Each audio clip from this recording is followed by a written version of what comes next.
Hi there, Sanbonani Molweni. Welcome to Fix channel. For new here, please subscribe before the end of the video. If returning, thank you for love and support. I appreciate you. Ngicela serious video ngoba vele sibuye sidlale le channel. Nethake nowathenge imoto. Bengise mina sibuyele kuleya episode. Ngesibuka ukuthi surprise yena wayeshocked yini ngoba nabo uma ngabe bagoqa phansi ngamadolo wazi wakhala uma ngabe waba emotional noma yini naye inyembezi asiseduze uma acele wathi hawu kodwa bengakulindele kulokhu ke noma ke mhlambe yimi kodwa nje angazi ngabo kodwa ngathi bekuseduze bengakulindele ngempela. Asambeni siyobheka wakhomenta wathini uMakhumalo phela uMakhumalo nangokuthiwa ubelungisa umshado wamayeni bewulungisa ndlelani nisho ukuthi oBlanket abayale kayeni bathe nguMakhumalo phela ngithi umshado lo hayi imuphi lo mshado ngoba lo onoBlanket lo esawubona nathi ngithi sabona la umayeni bemphelezela kubo lo wokufika ekuseni ibhokisi sawubona leyo loku season 3 imuphi le lo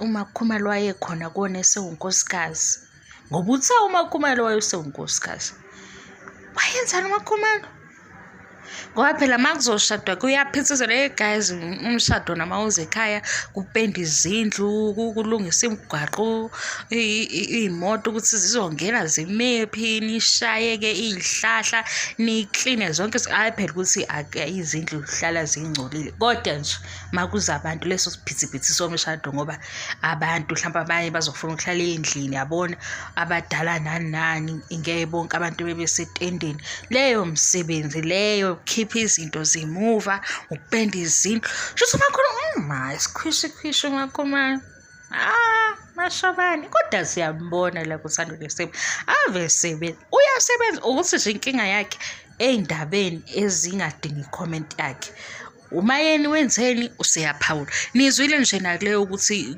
kukhona uMamNjenje noShikota wathi uMakhumalo hayi umuntu owenza lezo zinto ngoba akaqali vele umthombeni ukusho ukuthi khona oshaya ikheni akami uyapi lapho ngoba into eyingozi leyo yabona nje ukuthi umndeni ofana nalo kukhulunywa ngokuthakatha mase uyaphawula hayi naye akafuna ukuthi igama lakhe libe lihle igama lakhe sayibona imisebenzi yakhe uyathandeka kodwa hayi ukudlusha thaphu kukude naye ukuphawula nje kukhulunywa ngokusakaza phela into esabisayo awukwazi ngempela ukuthi mangathiwa ubani uyathakaza wena ungathini kodwa ke wayethole ukuthi bayathakaza sesisho nje ngoba phela nakho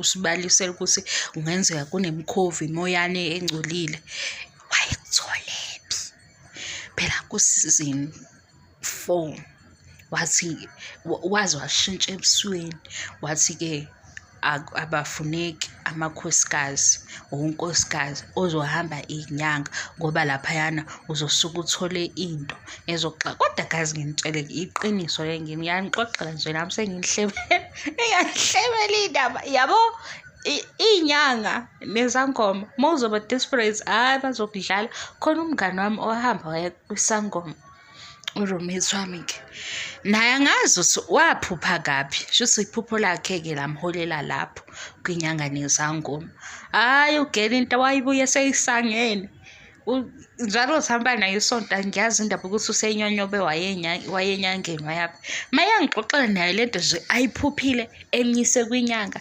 nesangoma akuyinto nje engamnyisa le yazi ukuthi wayedliwa yini ama-space muffins abona ama-muffins lawo adayiswa emasaluni beveze kancane esikhwameni lawo ke phela angazi kodwa ngicabanga ukuthi kuthiwa njalo kuthiwa ama-space muffin uneyawazi kodwa lawo muffin lawo abasithasi ikhasi lelani elihlaza neqabungi lihlaza wayebheme leyo nto leyo ke iyakusanganisa umqondo shothi yena nangakusase isadlala emqondweni wakhe wayitshela ukuthi uphuphe kabi uphuphe nje umnax wakhe emenza izinto hamba enyangeni inyanga yamtshela izinto ngamtshela izinto ezimxakayo, ngambuza mnikazi, yey, zonke lezi zinto esezingaka oyikhulumayo, ngoba-ke uhambe lapho uthi uyofuna usizo, fonela abazali ubatshele. Hayi bo, usisi afuna ukufonela abazali, ngithi ngiyabona-ke shuthi uyazi ukuthi into oyenzile i-wrong.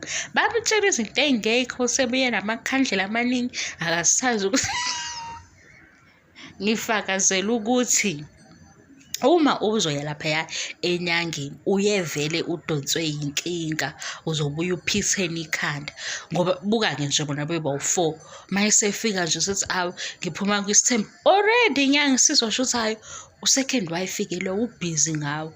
Wayesho izinto ey'njalo kubaba uMseleku. Mangicabanga asazi kodwa phela noma naye wenza izinto ufuna bengatholi ukuthi khona izinto azenzayo, asazi. Ngoba phela kusengenzeka ukuthi umuntu ethi ungayi ukuze uhlale ungazi, ukuze nje uhlale uhambe ukhululekile, kanti wena zidila nawe izinto ey'thile. Sengiyasho-ke angisho ukuthi lokho kukhona, nina phela ngiyasho ngoba ngenzeka omunye ethi hhayi iy'nyanga zi-wrongs, kanti u-avoid ukuthi wena uzofika ngale mase uya-found out. Mase kuyashuba. Manje kuma-K-ke yena asimazi ngoba naye akayihambi inyanga, ngithi akayihambi iy'nyanga ufakazi ukuthini? Uthi-ke muntu stop it. Cha, Makhumalo this season hayi uyimisele shame ukusinikeza i-drama after i-drama isigaxa. Kodwa into engiyithandayo le yokuthi ubaba uMseleku uthe cha, le agenda ayikho pure. Siyafuna-ke ukuzwa ukuthi le agenda imayelana nani, ngoba uMseleku uke wakhuluma nge-agenda before. Ngiyeza ngizonichazela ukuthi wayethini nge-agenda. Hayibo, le video bengithini? Imoto. Ake siyobuka amakhosikazi awayethukile ethola iy'moto ukuthi ngempela wayethukile yini. Phela uyophethe finances kulela khaya. Mhlawumbe wayesevelazi ukuthi hhayi-ke uma kuphuma u-2 million noma kuphuma i-1 million liyaphi. Ngoba phela eseza ukuthi u-bookkeeper bese lapha. Yayingeke-ke ukuthi-ke kube ne-shift engaka kuma-finances omndeni engazi ophethe amabhuku. Seyizofika sekuthiwa ney'moto why?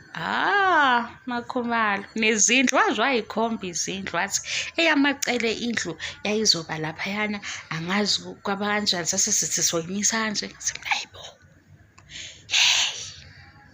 bathini ekhaya? Hhayi angisho ekhaya, ngisho ekhaya khona la emzulu. Bye ngoba vele bayeza la sebefuna bafisa ukungishaya ngixoxela. Yabo lenye i-fan base ukuba inamandla ngabe iyaphuma la, ingabe bayangifuna bengithole bengishaye lapho bangishayela i-TV show cabanga. Bangishayela iy'ndaba zalapha emzumbe ngoba phela mina ngiyabuza ukuthi wayephithizela ingane. Babependa bewasha amabhodwe. Wona lowo mshado-ke sengifuna ukwazi ukuthi kwakuyimuphi ngoba phela lo wesiZulu besikhona. Waze wathi ubaba uMseleku-ke impela usehlangene nabadala ngoba lo wesiZulu ilo mshado lo okuthiwa-ke hhayi-ke kini-ke sesiyakuthatha-ke sokubeka-ke uyalula ekhaya usuyizivakashi ngoba uphuma nezinto nje ey'sindayo, kuhlatshwe inkomo ngapha, kuhlatshwe inkomo ngale. Makhumalo nje uphithizela konke lokho akaze kuyinkomo kubo. Hayi asiyikhanseli leyo phathi, ayibalulekile guys, angiqondile ukwenza okubi, cha sengiyabuza nje. Hawu hayi kodwa kwenye indaba yathatha i-advantage. Hawu esenze imisebenzi engaka abasheshisi ngani. Bye-ke kodwa bye.